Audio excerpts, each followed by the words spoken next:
गुफ्तगू में बताया कि अगले 20 घंटे इंसानी जानों के लिए बहुत अहम है और बहुत चैलेंजिंग है और वक्त की महदूदियत की वजह से बहुत अहम है।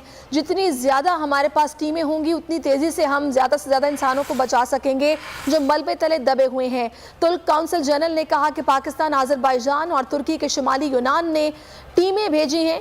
जितनी ज़्यादा हमारे पास टीमें होंगी उतनी तेज़ी से हम ज़्यादा से ज़्यादा इंसानों को बचा सकेंगे जो मलबे के नीचे दबे हुए हैं। साहने में किसी पाकिस्तानी के जानी नुकसान की इत्तला नहीं है और ना ही होगी इंशाअल्लाह।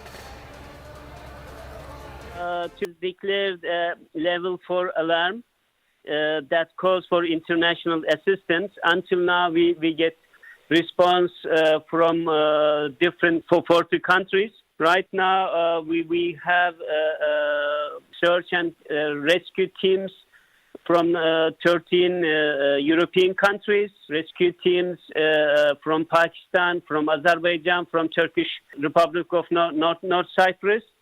And we are now having 8 operations also from the other countries as well. What we are expecting, we will get friendly and brotherly countries. They can come and then join us, search and rescue operation, because now we are having winter season over there. The next 24 hours is very crucial and very challenging, very important because of the time limit. More rescue teams we have, the more we can save the lives under the debris and in the rubble. Alhamdulillah, there is no report any casualties of Pakistani so far. Inshallah, there won't be any.